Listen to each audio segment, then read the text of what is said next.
네, 안녕하십니까. 행정안전부 재난대응정책과의 이민규 사무관입니다. 네, 이번 시간은 2021년 지역자율방재단 활성화 정책을 주제로 교육을 가지도록 하겠습니다. 네, 강의 순서는 그 재난에 대한 이해, 그리고 이제 20년도 풍수의 인명피해 사례에 대해서 좀 알아본 후에 현재 이제 지역자율방재단의 현황을 분석하고 그 현황 분석을 토대로 21년에는 어떤 그런 활성화 정책들이 있는지에 대해서 알아보도록 하겠습니다. 재난의 이해입니다. 네, 재난이란 국민의 생명, 신체, 재산과 국가의 피해를 주거나 줄 수 있는 것으로 저희 법에서 규정을 하고 있고요. 재난안전법은 각종 재난으로부터 이제 국토를 보존하거나 국민의 생명, 신체의 안전과 재산 보호를 위하여 국가와 지방의 안전관리 체계를 확립하는 것을 목적으로 합니다. 네, 다음으로 인간이 재난에 대해 어떻게 대응해 왔는지에 대한 변천사를 말씀드리도록 하겠습니다. 고대 중세에는 재난은 신의 행위라고 인식을 했습니다. 노아의 대홍수라든지 로마 대화재, 그리고 흑사병, 창궐 등 재난은 신이 내리는 벌이라고 생각을 했기 때문에 사람들은 기도만이 재난을 극복할 수 있는 방법이라 생각을 했습니다. 하지만 고대 중세부터 국가는 최소의 대응책을 마련하여 국민을 위한 행위를 시작했습니다. 예를 들어 로마 대화제 당시에 소방을 구성했고 그 소방수들이 로마 대화제 현장에서 불을 끄는 노력들을 했던 것을 예로 들 수 있을 것 같습니다. 다음은 리스본 대지진입니다. 1755년에 리스본 대지진은 강도 8.5에서 9 정도로 짧은 시간 안에 도시의 85%를 붕괴시킬 정도로 강력했습니다. 적게는 10,000명에서 많게는 10만 명 정도 사망자가 있었을 것으로 추정하는데 그 당시 리스본 인구가 20만 명 정도인 것을 생각했을 때는 얼마나 그 피해가 심각했는지 알 수 있습니다. 그래서 근대에는 재난을 신의 심판으로 해석하던 관점에서 조금 벗어나 인간 중심의 재난관리 개념을 탄생시키기 시작했습니다. 재난의 원인이 되는 현상에 대한 과학적 연구를 진행하기도 했었습니다. 18세기에서 20세기 초기에는 국가구호제도가 발전하기 시작했습니다. 1803년 포츠머스 뉴햄프셔 대화재 때는 미국 최초로 연방정부가 주정부와 그 지방정부의 복구활동을 지원하는 법안이 등장하기 시작했습니다. 또한 1927년 미시시피강의 하류가 범람했을 당시에도 이 사건을 계기로 1905년에 공식 구호 기관으로 지정돼 있던 적십자사가 구호 활동을 본격적으로 전개하기 시작했습니다. 그래서 재난 피해를 극복하기 위한 복구와 그리고 피해자 구호에 대한 국가 책임에 집중이 되기 시작했고 자연현상과 시설안전 기술에 대한 연구를 통한 예방 기능을 강화하기 시작했습니다. 20세기 중반 이후로는 재난을 사회 문제로 인식하기 시작했습니다. 재난과 사회와의 연관성에 대한 고민을 하기 시작했고 사회 전반의 재난 대응 역량을 강화하기 위해 노력하면서 또 이제 보험 제도가 발전하기 시작했습니다. 그리고 다음으로 이제 방재단과 가장 관련이 있을 것 같은데요. 이 시기부터 조금씩 시민이 참여하는 재난에 강한 도시 만들기라고 시민이 조금씩 참여를 하기 시작했습니다. 1995년 일본 고베 대지진 당시에도 전체 이제 구조된 사람이 한 35,000여 명 정도 됐었는데 그 중에 80% 정도가 내 이웃 주민이나 아니면 친지로부터 이제 구조가 되었다고 이렇게 이런 설문이 있었습니다. 이와 마찬가지로 시민이 참여하는 그러니까 지역자율방재단 활성화를 통해서 그 재난을 대응하는 그런 체계가 근대부터 조금씩 시작되었다고 보시면 될 것 같습니다. 네, 그렇다면 현대사회 같은 경우는 신종 복합 재난이 발생하기 시작했습니다. 후쿠시마 원전 사고 같은 경우는 쓰나미로 인한 그런 자연현상이 유발한 사회 재난이었고 태국 대홍수 같은 경우는 이게 대홍수로 인해서 반도체 공장이 침수를 당했었는데 이 사건을 계기로 이제 아시아 컴퓨터 산업에 지대한 영향을 끼치기 시작했습니다. 즉 재난이 재난으로만 끝나는 것이 아니라 사회 경제적으로 영향을 끼치기 시작했습니다. 그리고 구제역, 그리고 현재 일상생활에도 많이 만연해 있는 코로나19 등 신종 재난들이 많이 발생하기 시작하였습니다. 그렇다면 자연, 사회재난 구분이 어려운 복합재난이 증가하고 있고 또 코로나19와 같이 사회재난 발생密도가 증가하면서 기후변화에 따른 극한 기상재해, 그런 국지적 호우라든지 이런 현대 재난에 대해서 대응하기 위해서는 저희가 어떻게 해야 될지 한번 고민을 해보겠습니다. 바로 이제 민간 방제 기능 강화를 통한 초기 대응 역량 제고입니다. 현대 그 재난의 특징을 봤을 때에는 예측하기 어렵다는 게 가장 큰 것 같습니다. 복합재난도 그렇고 기후변화도 그렇고요. 예측할 수 있는 재난 같은 경우는 미리 대비를 하거나 대응을 함으로써 어느 정도 피해를 경감을 시킬 수 있습니다. 근데 현대 재난의 그런 특징을 봤을 때에는 예측하기 어렵고 그런 부분들이 이제 대응하기 위해서는 개인이 방제 능력을 가지고 있거나 아니면 조금 더 나아가 마을이나 읍면동 단위에서부터 방제 기능이 강화가 돼야지 초기에 대응이 가능할 것으로 판단됩니다. 네, 다음은 20년 풍수의 인명피해 사례입니다. 첫 번째 사례는 농경지에 이제 집중호우로 인해 이제 물이 가득 차 있었습니다.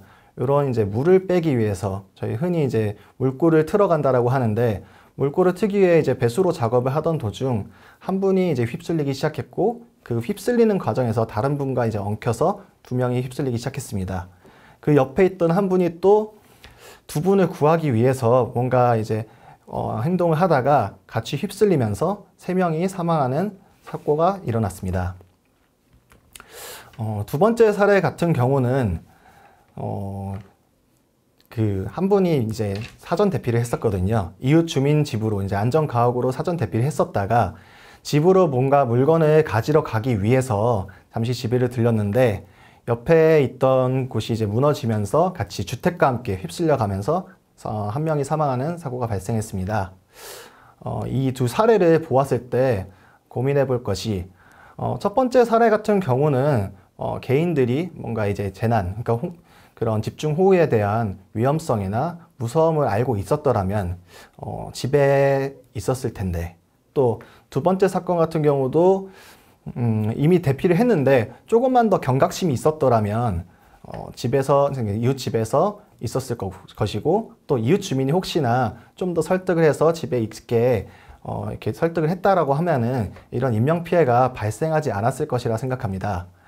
이런 부분들을 생각해 볼 때 저희가 지역 자율 방재단이 활성화돼야 된다라는 결론에 도달할 수 있었는데 그 이유는 첫 번째로 개인이 재난에 대한 위험성을 인지해야 하는 부분들이 있는데 방재단원으로서 활동을 하거나 아니면 이렇게 방재단원 활동하면서 교육을 받는다거나 했다라면은 분명히 이제 개인적으로도 이제 개인적으로도 그런 방재에 대한 그런 기능이 강화가 되고 또 역량이 있을 것이기 때문에 이제 최대한 그런 재난 상황에서는 안전한 곳에서 대기를 했을 것 같습니다. 그리고 두 번째로 만약에 주변에 지역 자율 방재 단원 분께서 계셨다라고 하면은 위험성에 대해서 말씀을 해주시면서 충분히 설득하고 얘기를 하면서 이렇게 주민이 사고를 당하신 분이 밖으로 나가지 않게 막을 수 있었을 것 같습니다. 그리고 추가적으로 생각을 해보면은 지역의 실정을 제일 잘 알고 있고 지역 주민들과 친밀도가 가장 높은 사람들은 결국 같은 공간에서 생활을 하고 있는 지역 주민분들입니다. 그런 지역 주민분들로 구성되어 있는 지역 자율 방재단이 활성화가 되어야만 그런 지역 안에서 또 마을 단위에서의 방제 기능이 강화될 것으로 생각됩니다. 네, 다음은 지역 자율 방재단 현안 분석입니다. 방재단은 20년에 56,959명으로 19년 대비 1,255명 감소했습니다. 13년 이후 5만 명대에서 정체되어 있는 현황입니다. 네, 편차는 지역별 단원수 편차가 굉장히 크고 또 단원수가 100명 미만인 지자체가 있었습니다. 인구 1만 명당 단원수 평균 25.8명으로 농촌, 산간 등 비도시 지역이 많은 지역이 이제 도시 지역에 비해서 많은 경향이 있었습니다. 또한 면적 1제곱킬로미터당 단원수 평균은 0.36명이었습니다. 인구가 많고 밀집된 도시 지역이 높은 경향이 있었는데 평균적으로 생각을 한다 하더라도 한 명이 한 3제곱킬로미터 정도 이렇게 담당을 해야 되는데 혼자서 그 많은 범위를 뭔가 총괄하고 그리고 그 대응을 하기에는 조금 어려운 것이 사실입니다. 다음은 구성 단위입니다. 자연재해 대책법에서 현재 방재단을 시군구 단위로 조직하도록 하고 있습니다. 또한 필요시 읍면동 단위로도 조직할 수 있게 이렇게 법적으로 규정이 되어 있습니다. 지금 현재 방재단들은 대부분 이제 시군구 단위로 조직이 되어 있고 또 이제 읍면동 단위로는 봤을 때 20년 10월 기준으로 1184개 정도 읍면동에서 방재단을 구성하고 있었습니다. 현재 단원 관리 부분에서는 단원의 연령, 지역, 활동 이력 등 그리고 가용 장비나 그런 부분들에 대한 정보가 부족한 상황입니다. 그렇기 때문에 적재적소에 인력을 배치하기 힘들고 또 적절한 장소에서의 방제 활동을 하는 데 어려움이 있는 상황입니다. 다음은 방재단 운영입니다. 특성이 유사한 지역 간에도 활동 실적 등의 차이가 있었습니다. 아래 보시는 그런 두 개의 예시가 있는데요. 이 예시의 그 두 개의 지자체 같은 경우는 같은 시에 인접해 있는 두 개의 구입니다. 앞에 사례를 보셨을 때에는 방재 단원이 180명임에도 불구하고 활동 연인원이 60명밖에 안 되는 것을 볼 수 있습니다. 그와 상반되게 옆에 구 같은 경우는 방재 단원이 오히려 더 적음에도 불구하고 활동 연인원은 거의 10배 이상으로 많은 것을 볼 수 있습니다. 만약에 이 두 지자체가 먼 곳에 있는, 그러니까 지역적으로 거리가 멀고 또 재난 특성이 다르거나 지역 특성이 다른 곳이라고 한다면은 다른 요인들이 좀 작동을 할 수 있겠지만 이렇게 인접해 있는 것을 고려해 봤을 때 얼마나 이제 관심을 가지고 있는지 또 얼마나 열정적으로 활동을 하고 있는지에 따라서도 운영적인 측면에서 그런 차이가 발생하는 것을 알 수 있었습니다. 계획 관리 부분은 현재 저희 행안부에서는 전국 자율방재단 연합회로부터 연간 계획을 받고 있지만 이제 시군구 단위 방재단의 계획 수립이나 이행 여부 등에 대한 관리는 부족한 상황입니다. 또한 지역 실정을 잘 알고 있는 민간 영역의 정체성을 부각할 수 있는 업무가 불명확한 상태입니다. 지역 자율방재단의 가장 큰 특징은 지역 특성을 잘 알고 또 지역 주민과 친밀도가 있는 분들께서 직접적으로 방재에 참여한다는 그런 부분들이 특징인데 그런 부분들이 잘 안 되고 있는 상황입니다. 좋은 예로는 서귀포시 같은 경우는 방재단장님께서 지역대책본부 상황판단회의에 참석해서 어느 지역에 어떤 물자가 더 필요한지 어디로 보냈으면 하는지에 대해서 의견을 제출하시고 그 부분에 대해서 서귀포시에서는 지원해주는 그런 좀 유기적인 관계가 유지가 되어 있습니다. 단장님께서는 이제 오랜 기간 동안 이제 그 지역에 있으면서 지역 실정을 잘 알고 있기 때문에 그런 식으로 의견을 제출하는 것도 가능한 것으로 보입니다. 인지도 부분에서는 분명 이제 지역자율방재단이 위험한 재난 현장에서 활동함에도 불구하고 이제 좀 홍보가 부족한 탓인지 홍보가 부족해서 그런 인지도가 낮은 부분이 있습니다. 유사한 단체로 이제 의용소방대라든지 아니면 자율방범대에 비해서도 조금 인지도가 낮은 것을 알 수 있습니다. 세 번째로 재난안전교육 부분입니다. 현재 직무능력 교육이나 전문 교육 그리고 자체 교육 등을 시행 중이지만 교육 커리큘럼이나 이제 교육 참여 횟수, 인원 등이 조금 미흡한 상태입니다.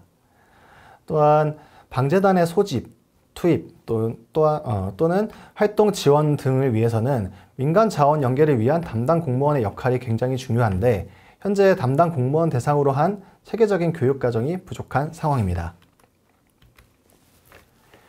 마지막으로 법령 제도 부분입니다. 저희가 작년에 이제 재난관리 평가와 관련해서 방재단의 활동 실적들을 갖다 이렇게 취합을 했었는데요.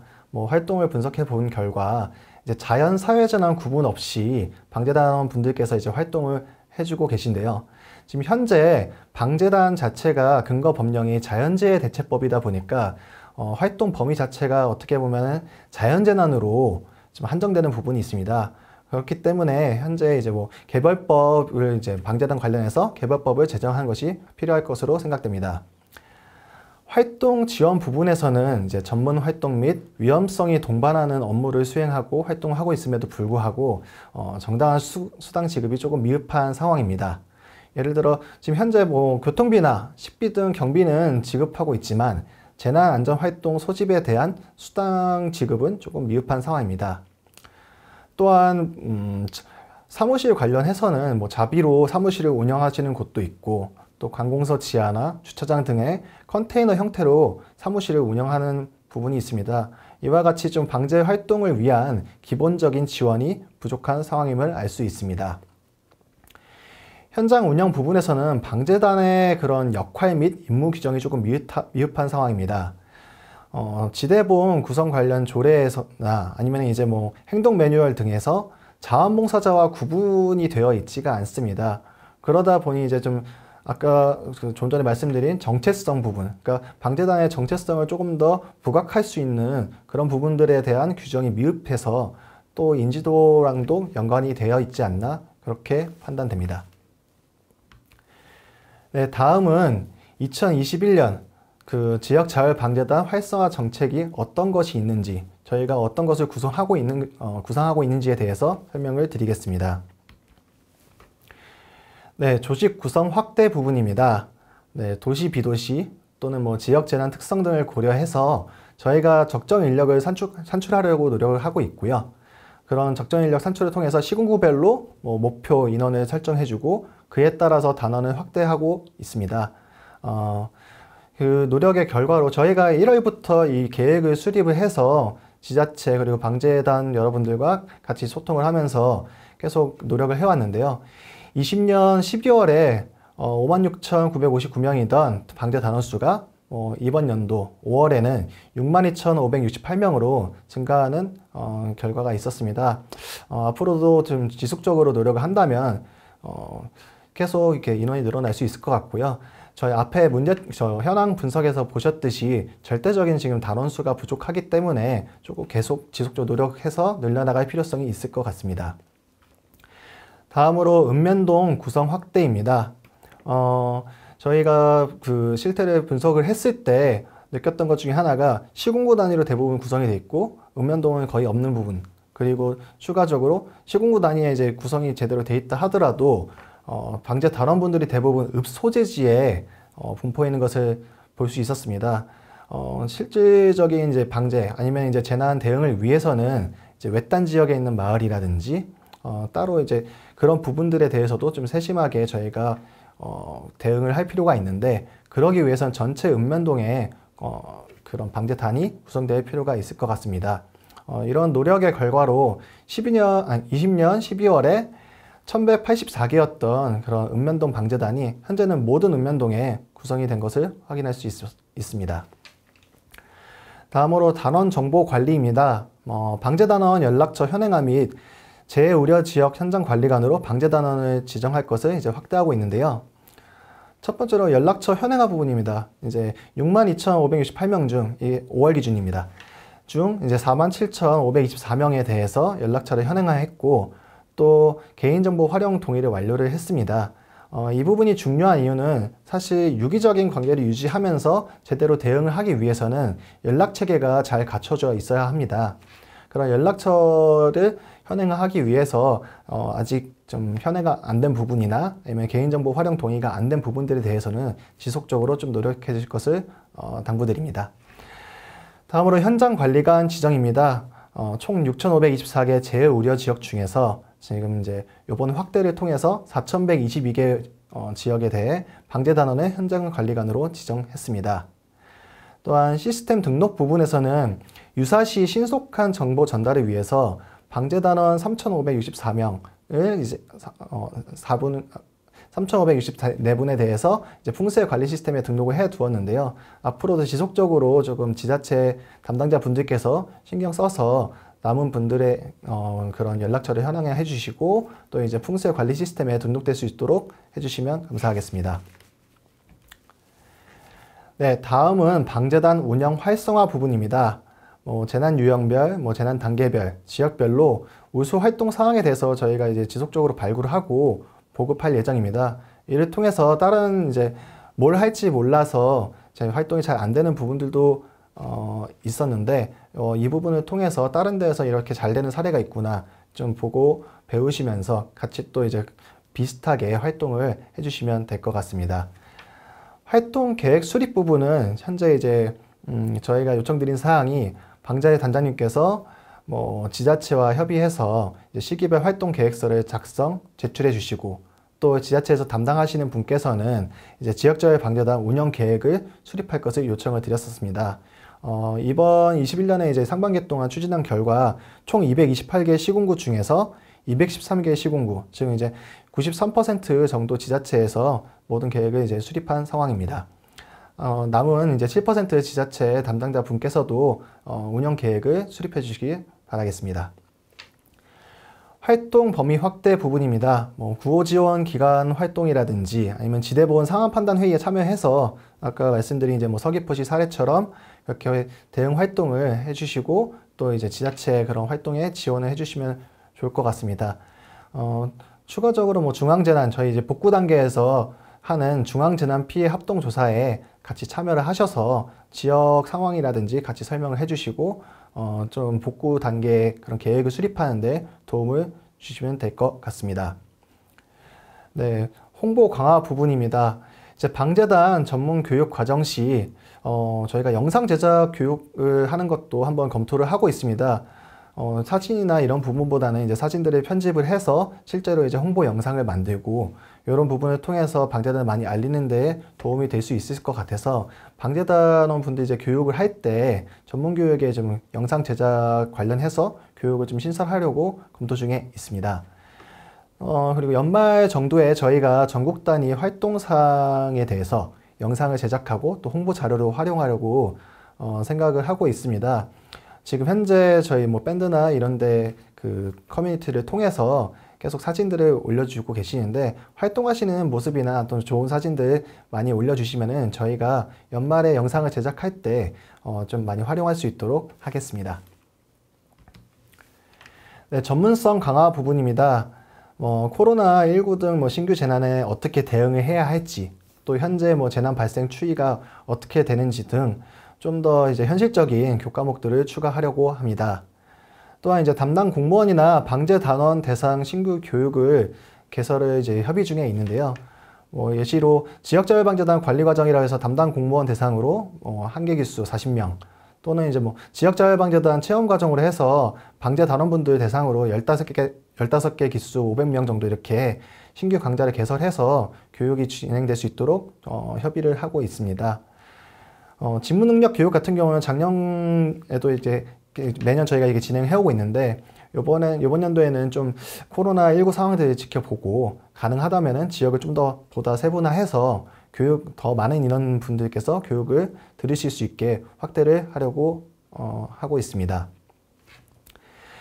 방재단 자체 훈련 부분은 이제 뭐 지역 내 위험 요인 등을 반영해서 자체 훈련을 실시해 주시면 되는데 예를 들어서 실제로 뭐 사고 구조 구급을 뭐 지자체나 아니면 소방, 경찰에서 이렇게 추진을 하고 있을 때 주변에서 같이 이제 교통 통제를 한다든지 이런 부분들에 대해서 미리 한번 훈련을 해주신다거나 아니면 이제 인근 지역자율 방재단과 이제 합동으로 훈련을 해서 언제 뭐 장비나 인력을 뭐 동원을 할지 이런 부분들에 대해서 같이 한번 고민을 해주시고 훈련을 하실 것을 권장드립니다.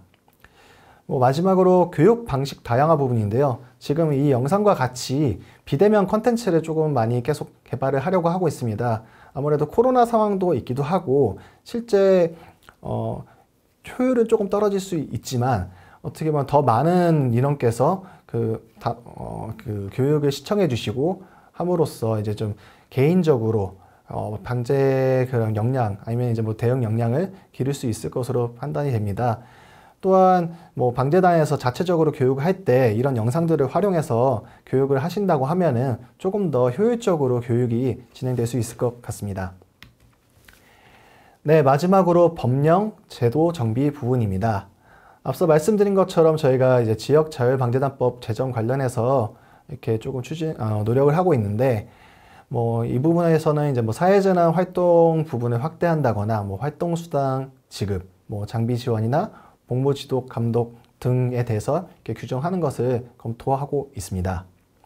네, 다음으로 활동 지원 부분인데 위에 있는 그 지역자율방재단법 제정과 관련해서 같이 연계해가지고 활동 지원 근거를 좀 마련하려고 합니다. 소집수당 부분 같은 경우는 현재 뭐 자연재해 대책법 시행령 제61조에 그런 지급 근거가 마련이 돼 있기 때문에 현재 뭐 지자체 조례에서 좀 그 부분을 좀 포함할 수 있도록 지자체 담당자 분들과 계속 긴밀하게 협조하고 있고요. 또 관련해서 예산을 확보할 수 있도록 계속 요청을 드리고 있는 상황입니다. 다음으로 이제 포상 확대인데요. 우수방재단 활동 운영 사례 등을 발굴 공유해서 저희가 이제 매년 포상을 추진하고 있는데 이런 부분들이 많이 발굴이 된다고 하면은 저희가 좀 더 포상을 확대해서 드림으로써 좀 사기 진작이나 아니면 방재 활동 하신 거에 대해서 보람을 느끼실 수 있게 이렇게 준비를 하고 있습니다. 네, 마지막으로 위상 재정립 부분인데요. 현장 조치 매뉴얼이나 지대본 조례 등의 방재단의 자원봉사자 좀 분리해서 구분해 가지고 역할 및 임무 등을 명시하려고 준비하고 있습니다. 네, 여기까지가 준비한 교육 내용인데요. 이런 교육 등을 통해서 뭐 방재단원분들 그리고 지역에서 지자체에서 단원이나 아니면 재난에 대응에 담당하고 계신 지자체 공무원 분들께서 조금 더 재난 대응이 어떤 것인지 이해를 하고 또 어떻게 대응해야 되는지 이해함으로써 풍수해라든지 풍수뿐만 아니라 모든 재난에 대해서 좀 더 유기적으로 잘 대응할 수 있으면 좋겠고 또 그로 인해서 그런 재난으로 인한 피해가 많이 경감되었으면 좋겠습니다. 네, 지금까지 교육을 시청해 주신 방재단원 여러분 그리고 지자체 공무원 여러분 감사합니다.